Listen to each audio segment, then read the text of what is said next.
Hello students, I am back again with my lecture 3 on the topic rural development. Previous lectures में हमने ये देख लिया कि what was the meaning of rural development. I also told you about rural credit. So let us start with the lecture number 3. In this lecture, I will be focusing on the topic that is agricultural marketing.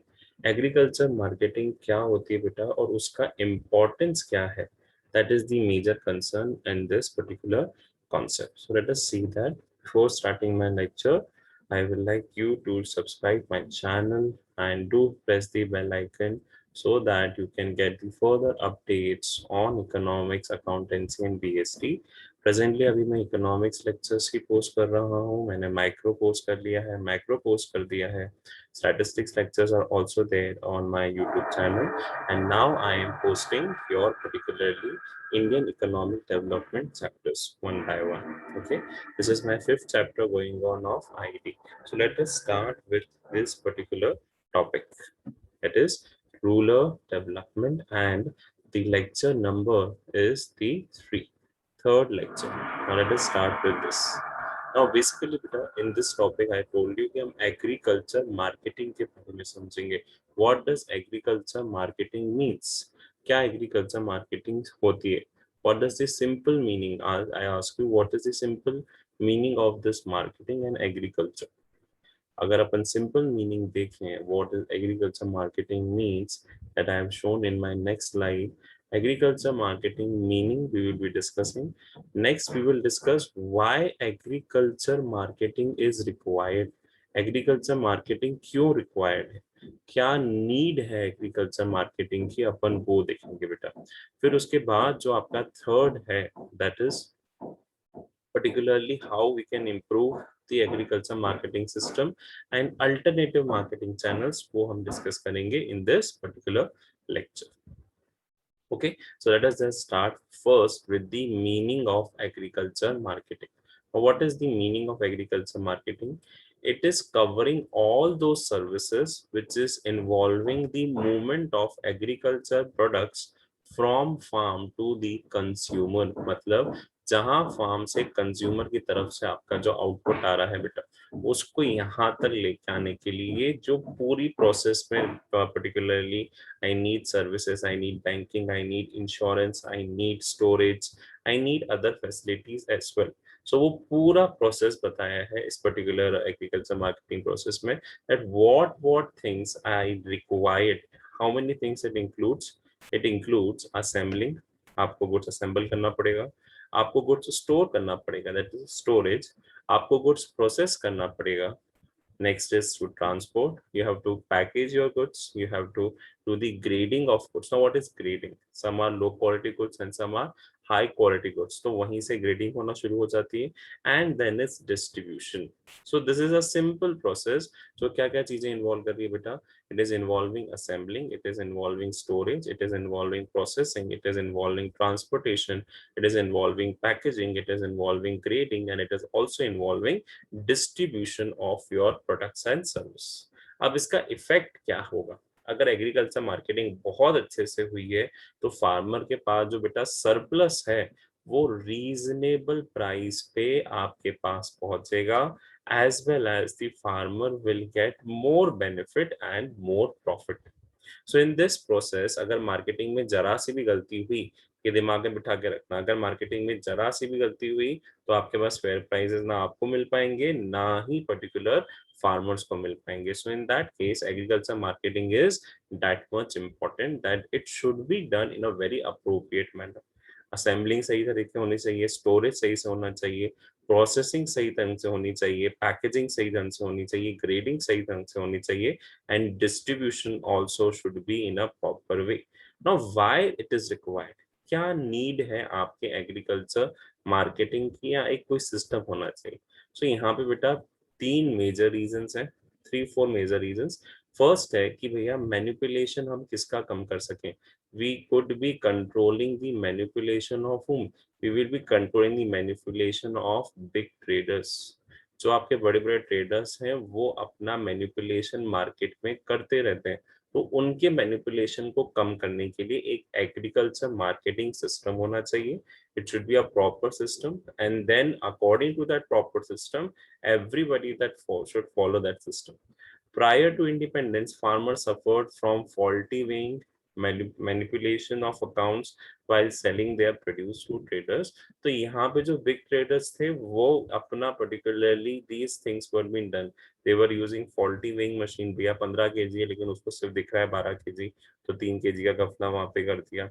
दूसरी चीज manipulation of accounts कर दिए big traders ने, क्योंकि उनके लिए तो ये बहुत कॉमन चीज है. So in that case if they are going to increase this manipulation, तो इससे नुकसान किसका होने वाला है?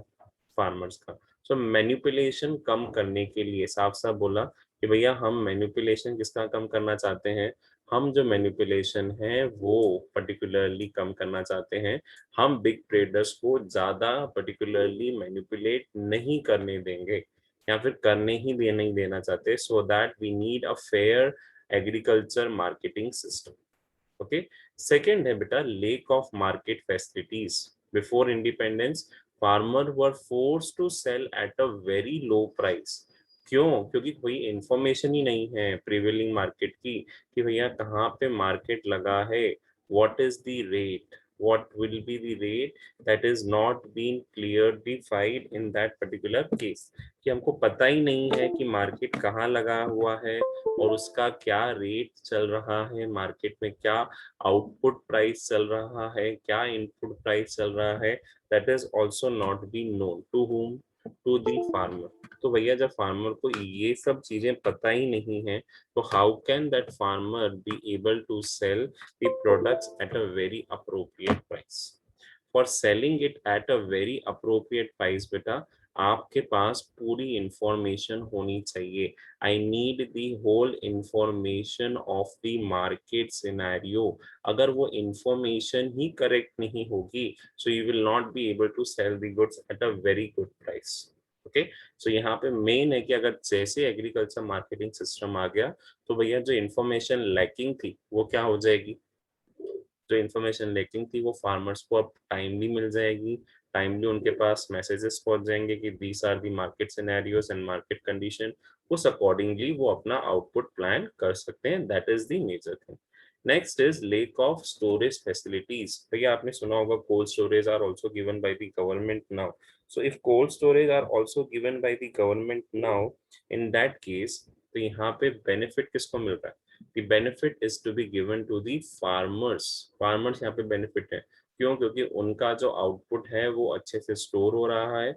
they do also do not have the proper storage facilities. पहले नहीं थी, अब अच्छी खासी फैसिलिटीज हो गई हैं ताकि अपने प्रोडक्ट्स को वो सेव कर सकें. Take the example those who are farmers of vegetables and fruits. अब ये ऐसे पेरिशेबल प्रोडक्ट्स हैं जिनको अगर प्रॉपरली स्टोर नहीं करा गया cold particularly storage में, so they will get totally wasted. So in that case government responsibility लेती है, government is focusing and government is giving these particular capacities to these particular farmers. Okay. So यहाँ पे marketing की requirement से उनकी storage की जो problem थी वो भी चली गई. That was also a great benefit of agriculture marketing. Last point which is that is the how to what are the measures. So that was the last point. आपका वो particular last point था that the lack of storage facilities was not there. Now what are the measures in agriculture marketing system जो लेने चाहिए? पहली चीज बेटा इसमें अगेन शॉर्ट फॉर्म दिया हुआ है, that is drip. Okay. First is different policy instruments. आपको कौन कौन सी पॉलिसी इंस्ट्रूमेंट लेने हैं? इसमें एमएसपी आएगा, इसमें राशन कार्ड आएगा, many other policies instruments which government should take. Second is how to regulate the markets. Third is infrastructure facilities जो गवर्नमेंट दे सकती है for the agriculture marketing system. And fourth is how to do a policy of cooperative marketing. अब ये cooperative marketing का concept कहाँ से आया बेटा? कोऑपरेटिव मार्केटिंग का कॉन्सेप्ट आपने रिसेंटली देखा हुआ है अमूल के केस में. सुना है Amul? Amul is also working on this particular. वहाँ के जो फार्मर्स हैं जो डेयरी फार्मिंग करते हैं बेटा, डेयरी फार्मिंग समझते हो? What is the dairy farming meaning? Dairy farming again they are doing it on a cooperative basis only. वो अपनी डेयरी फार्मिंग किस बेसिस पे कर रहे हैं? They are doing their dairy farming on the cooperative basis. Okay, और उसी according बेटा उनको अच्छे खासे रेट्स मिलते हैं, किसके? उनके प्रोडक्ट्स के। That is the major. और let us discuss this point one by one. First point जो आपका है, दैट इज डिफरेंट पॉलिसी। इसके अंदर कौन कौन सी पॉलिसीज गवर्नमेंट लेके आ सकती है? Basically government can bring three policies and they have bring this. First initiative that is MSP. पहले फार्मर्स को इंटरेस्ट को सेव करने के लिए बता दो कि भैया what will be the minimum support price of their agriculture product. मतलब इतना मिनिमम तो आपको मिलेगा ही। कितना मिलेगा? सपोज अगर वो वीट का आउटपुट लेके आ रहा है तो वीट पर केजी इतना मिलेगा, पहले से गवर्नमेंट डिक्लेयर कर लेगी। Second is buffer stock creation must be done by the government. मान लो पूरा आउटपुट बेचने के बाद भी अभी भी फार्मर्स के पास सरप्लस बचा हुआ है, तो उस सरप्लस से गवर्नमेंट क्या क्रिएट करे? गवर्नमेंट क्रिएट करे buffer stock which can be used in the case of emergencies. जैसे अभी कोरोना पेंडेमिक में the government was using the buffer stocks to supply the basic food particular supplements to the families. Next is public distribution system, PDS. क्या होता है बेटा? PDS पढ़ा है अपन 11th micro में, ration card, price flooring, price rationing. So in that case price ceiling. So in that case क्या बोला जाता है यहाँ पे? जो पीडीएस सिस्टम है, particularly it is offering what? It is offering the basic food essential commodities जैसे wheat हो गया, राइस हो गया, केरोसिन हो गया, at a price below than what? Below than your market price. कैसे दे रही गवर्नमेंट? ये गवर्नमेंट दे रही है, पर उसने साफ साफ बोल दिया कि भैया ये जो पीडीएस सिस्टम है, it is only for whom? PDS system is only for the farmers. बेटा याद रखना, पीडीएस सिस्टम किसके लिए रहेगा? Only for the poor and that are the person below poverty line. PDS system उनको मिलता है, राशन कार्ड उनको मिलता है। अगर आपको याद हो तो अपन ने राशन कार्ड समझा है, तो ration card is to be issued to those and under PDS system they are able to get their basic food supplements. Next, what is regulation of market? Market में जो सेलर्स और brokers माल practices कर रहे हैं, उनको पूरी तरह से बंद करना पड़ेगा with a view to protect what? For the interest of farmers. ताकि जो पॉलिसी बेनिफिट्स हैं, जो पॉलिसी गवर्नमेंट बना रही है, उसका डायरेक्ट बेनिफिट किसको मिल जाए? फार्मर्स को मिल जाए एज वेल एज कंज्यूमर्स को। देखो, जो ये बिचौलिए होते हैं, जिनको बोला जाता है intermediaries, these intermediaries are the persons which can either hike the market or which can make the market very low. तो वो रेगुलेशन करना पड़ेगा। किसको करना पड़ेगा? गवर्नमेंट को। Government has to interfere and has to take a decision. किसके regarding decision लेना है गवर्नमेंट को? In that case government has to think that what are the policies that they can make while regulating of market। क्या policies से वो इन particular persons या brokers को हटा सकती हैं? Next is drawbacks, particularly next is development of infra. कैसे इंफ्रा कर सकते हैं? We can give economic infrastructure as well as social infrastructure. दोनों ही इंफ्रास्ट्रक्चर को गवर्नमेंट डेवलप करे। इकोनॉमिक इंफ्रास्ट्रक्चर में क्या कर सकते हैं? They can develop cold storage, they can develop various godowns, they can maintain the roads, railways, power, transport at their appropriate manner। अब social infrastructure में water supply तो है ही, पर साथ ही साथ they should focusing on agriculture colleges, they should focus on education policies which can help in the overall development of agriculture। Various agriculture colleges आ सकते हैं रूरल एरियाज में, इससे फायदे होंगे। पहली चीज, the farmers particularly generation will be learning agriculture more scientifically। They will be focusing on HYVCs, they will focusing on fertilizers, pesticides and other things more in a very important manner as compared to the previous generation। So infra दोनों ही develop करने पड़ेंगे, economic infra also as well as social infrastructure। Next is policy of cooperative marketing. जैसे मैंने बोला, Amul is a good example of cooperative marketing societies बनी हुई है farmers की। अब जब बेटा तुम कलेक्टिवली जाओगे मार्केट में, तो तुम्हारे पास एक particularly you have a good particularly I can say association, a good group, and then only you can demand a good price. आप तभी अच्छा खासा प्राइस सामने वाले से डिमांड कर पाओगे जब आप ग्रुप में जा रहे हो। इंडिविजुअली जाओगे, they can manipulate you, they can particularly से कि सर भैया दूसरा आपका जो सेलर है वो इसमें दे रहा है। अब बोल रहे भैया सारे सेलर्स ही हम एक साथ आ रहे हैं। Policy of cooperative marketing is that. Amul के केस में यही होता है। Amul is working on cooperative selling only. जो फार्मर्स अमूल को दूध पहुंचाते हैं, they are having their cooperative societies, they have their particularly cooperative groups, और अकॉर्डिंगली वो डिसाइड करके फिर बोलते हैं कि भैया हम जो मिल्क प्रोवाइड करेंगे वो इस रेट पे प्रोवाइड करेंगे और सारे पर्सन इस रेट पे प्रोवाइड करेंगे। अब इसका बेनिफिट क्या होगा? जो एडवांटेज है वो है collective bargaining, and they will be offer a very better price. किसको बेटर प्राइस मिलेगा बेटा? Better price will be given to the farmers. Farmers को क्या मिल जाएगा? एक अच्छा खासा प्राइसिंग स्ट्रेटेजी मिल जाएगी, एक अच्छी खासी पर्टिकुलरली प्राइस मिल जाएगा when they are going collectively. अगर आप कलेक्टिवली नहीं गए तो इसका डिसएडवांटेज इसको भेजना पड़ेगा। अगेन डिसएडवांटेज आप ही भुगतोगे और कोई इसका डिसएडवांटेज नहीं भुगतेगा। That was particularly. Next is lopsided growth. हाँ, अब इसका यहाँ पे अपन देख लेते हैं। Growth has been concentrated only in some selected areas in the service sector, such as telecommunication, information, and we have neglected what? We have neglected agriculture and industrial. See government ने भी यहाँ बहुत बड़ा नेग्लेक्शन दे दिया, जैसे अपन ने NEP में देखा था। More investments were been concentrated on the service sector and more investment were be concentrated towards the industrial.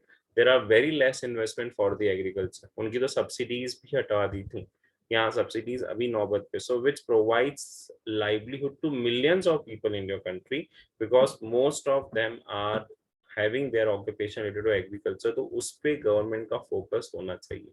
Now this is a lopsided growth. Now what is lopsided?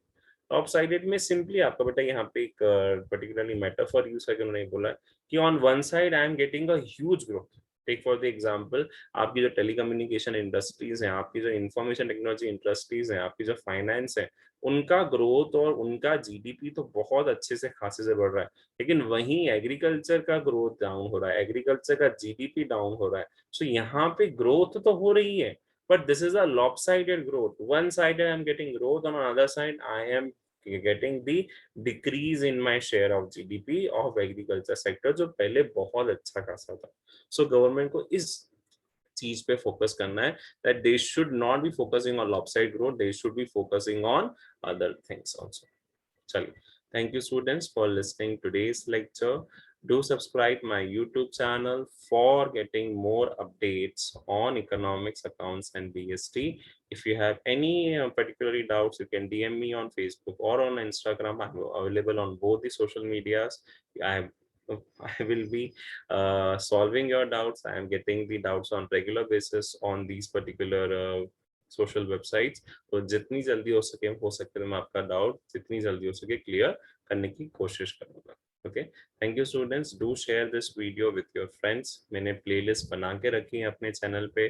अगर आप अभी 12th में हैं, so macro please see that macro and ID. ID अभी चल रहा है, ID का अभी 5th चैप्टर अपडेट्स हो रहे हैं। So recently I am updating on every on chapter.